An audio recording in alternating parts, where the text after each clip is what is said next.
Murder. Employment. Country. England. Skyfall. Daniel Craig's third film as James Bond is all sorts of special, with exotic locations like Turkey, China, and a tube station. We can always do this later. Let's. It has a supervillain with a grudge, and a box office haul that would choke a megalodon. And, you know, if we ever do have access to a time machine and a suitable boat at our disposal, we might even test that theory. Take the bloody shot! Bond finally goes home to Skyfall.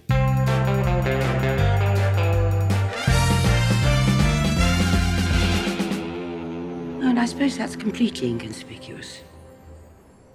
Get in. The year is 2012 and it's the 50th anniversary of the first James Bond film, Dr. No. The previous two Bond films had done very well at the box office, even if Quantum of Solace's forgettability has often led to several misdiagnoses of early onset memory loss. Your past will be as non-existent as your future. For a very brief story synopsis of Skyfall, Bond is thought killed on a mission after being accidentally shot by a colleague. Meanwhile, some lunatic is playing mind games with M, revealing the identities of a few deep cover agents and threatening to expose more operatives. Oh, and he blows up MI6 headquarters. Bond is alive and living as a drunken beach bum. 007, licensed to get blattered. But after seeing the attack on MI6, he turns up in M's apartment. Where the hell have you been?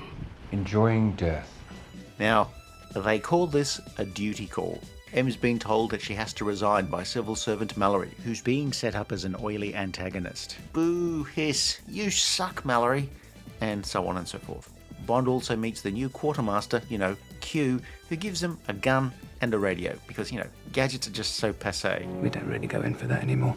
So while he's obviously unfit for action, Bond is sent off to Shanghai where he kills an assassin and meets the lovely, but of course doomed Severin, who leads him to her boss. It's amazing the panic you can cause with a single computer. We meet ex-MI6 agent Silva, who's got some cool stories about rodent control. No, they only eat rat. But he clearly holds a grudge against his former boss. Silva is a deranged freelancer and a computer genius, and he compares himself to Bond as to who is M's favourite. Now, I can see a pattern emerging. Silva is captured and brought back to MI6 headquarters. His relationship with M, who gave him up to the Chinese years ago, is what all of this is about. So it's less mummy issues, more Emmy issues. Silva, of course, escapes and causes more mayhem. I mean, I sympathise. Who doesn't love playing with a train set? M's appearance at a public inquiry is interrupted by Silva and some faceless goons, and it's here that Mallory is revealed to not be a villain after all. Bond grabs M and takes her in the old Aston Martin up to hide out at Bond's family home in Scotland, where they will prepare for battle with whatever hasn't been sold off, so a couple of shotguns, some explosives, and the estate's gamekeeper, Kincaid. So then it turns into a Bond film version of Home Alone, and that's something I didn't know I needed until now. And while Silva is eventually defeated, M will succumb to her wounds. The late M will be succeeded by a new M, who of course turns out to be Mallory, so at the very least he doesn't have to spend too much time remembering what initials he needs to use on documents. Meanwhile, I'm still dating documents as if it's 2019. Oh, and the young agent who had accidentally shot Bond and then flirted with Bond all through the film, or flirting, turns out to be Mallory's new assistant. Well, my name's Eve. Eve Moneypenny. I look forward to our time together, Miss Moneypenny. Skyfall is a surprising film in that, like Casino Royale, it's not a Bond film in the traditional mould of a Bond film, yet it still mostly feels like a Bond film. There are the Bond parts, everyone dying around Bond, the Aston Martin, the over-the-top villain, and a fantastic theme song. And then there are the non-traditional parts, a Bond woman with a bus pass, Well, I'm game if you are. and a relatively serious tone for much of the film. There's a little humour in the film, mainly about Bond being such a sarcastic prick. Are you going to complain the whole way? Oh, go on then, eject me. See if I can. Successful Bond films are almost guaranteed to be followed up by another Bond film, and so development on the 23rd film began not long after the completion of 2008's Quantum of Solace. There were of course hiccups along the way, with the Bond movie franchise's co-owner, MGM, having to sort out that minor issue of bankruptcy proceedings. Once the finance side of things was dealt with, production resumed. Neil Purvis and Robert Wade, with John Logan, cranked out the bulk of the script along with a few others. Sam Mendes had won an Academy Award for Best Director for his debut feature film American Beauty, and had already directed Daniel Craig in the gangster film Road to Perdition. He was not the sort of typical director usually hired by Bond producers Michael G. Wilson and Barbara Broccoli, but the days of the Bond franchise hiring a malleable work-for-hire director may have passed. Skyfall has a totally different feel to Quantum of Solace. Skyfall allows scenes some time to breathe, yet it never drags, and it's a good-looking film. This is the tricky part. Even when we visit the cold and bleak surroundings near Bond's family home, Daniel Craig now inhabited Bond. He would publicly decry the physical pain of making Bond films, and even though it's only his third film, the main character now looks like somebody who moisturizes with battery acid. Oof. Silva is a character that Bond films rarely did, where they combined the role of the genius supervillain and physically hard-to-kill henchman. Just point and click. Well, everybody needs a hobby. Silva is often 3 steps ahead of Bond and MI6, often infuriatingly so, which does make MI6 look about as competent as a skywriter who really needs to use a spell checker. MI6. You're living in a ruin as well. You just don't know it yet. Spanish actor Javier Bardem had made an impression as the killer with a daft haircut in the Coen brothers film No Country for Old Men. And here he gives us one of the most striking villains in a Bond film, a Bondian mix of an evil hacker, Hannibal Lecter, and a nightclub bouncer. He has a large number of faceless minions, though very few of them warrant the hiring of a voice coach. So him often just talking to himself does make Silva come very close to coming across as a cartoon villain. You're still clinging to your faith in that old woman. Many elements go into making a great Bond film, but a strong and interesting character as the antagonist is pretty much close to the top of the list.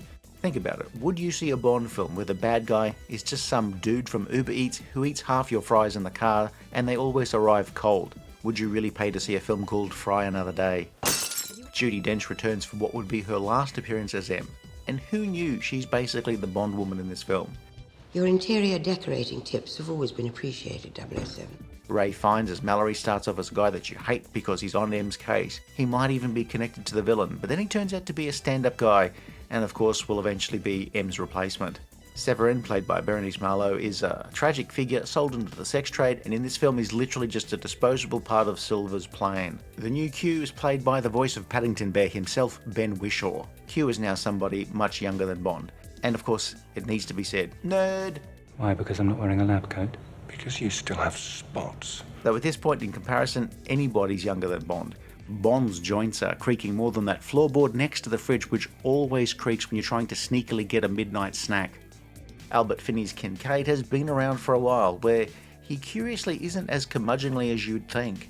And then there's Naomie Harris, the new Miss Moneypenny, or Eve Moneypenny, where the chemistry between her and Bond, in this film at least, is teasingly explosive.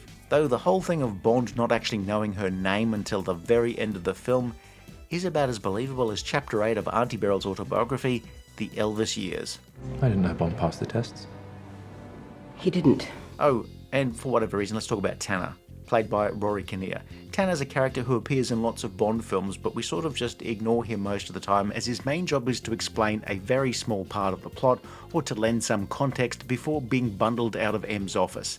It's a relatively thankless role, but it's still more than I do at my office, where in a meeting I say next to nothing until somebody asks if there's anything else, and then I just generally mention that there's a software upgrade, so don't be too surprised if I'm not all that productive today, which is basically how I end up spending most Tuesdays at the movies. You look beautiful in that dress.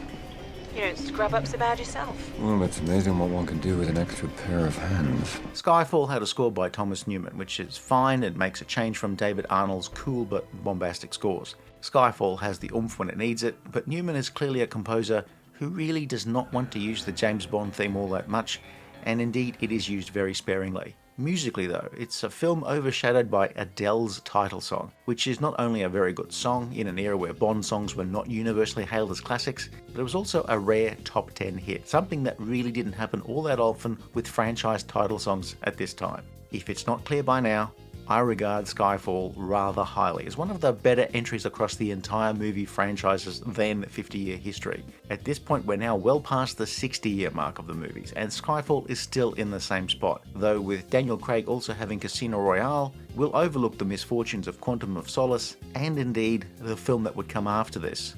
I fucked this up, didn't I? You did your job. Skyfall's pre-credit sequence was shot in Turkey, with most of the rest of the film shot either on sound stages at Pinewood or on locations around England and Scotland. Establishing shots aside, all of the Shanghai settings were created in the studio. Silva's lair, an abandoned island apparently near Macau, was inspired by a real-life deserted Japanese island, Hashima, where the production shot on giant sets in the UK with a lot of CG enhancement. Even the establishing shots of Bond and Severin approaching the islands were achieved through effects. The CG in Skyfall is everywhere, but almost never detracts from the film, as it's generally done very well. Skyfall was also the first film in the franchise to be shot digitally. Not that you'd ever be able to spot it if somebody hadn't mentioned it to you. Such were the advances in colour grading and digital camera technology. Bond trots out the Aston Martin DB5 since it can't be tracked easily, and the car's there for more than just nostalgic glamour. The machine guns do get a good workout before the car is finally destroyed. You know, I have lost count of how many Aston Martins that Bond has destroyed over the course of 60 years. But, you know, confession time, I've also lost count of how many Aston Martins that I've destroyed in my line of work. Look, the specifics of which I won't go into, but let's just say, washing cars is really not as easy as it looks. Remember what I taught you? Don't let it pull to the left. Such was Skyfall's impact that a while back I drove through Scotland, and the route took us through Glencoe, where parts of the film's ending were filmed, and its bleak beauty had lots of people stopping by the side of the road to take photos of the scenery. Or just perhaps they were lost and trying to get a phone signal, I don't know. Good luck with that. Skyfall would make a mint, being the first Bond film to bring in $1 billion at the global box office, which is about 1,000 times the budget of the first James Bond film, Dr. No. So with numbers like that, Bond would be back just as soon as a good script could be whipped up. Or failing that, any old tosh would do. Are you ready to get back to work? With pleasure, M. If you enjoyed this review, please like and subscribe, leave a comment below, or check out some of our other videos.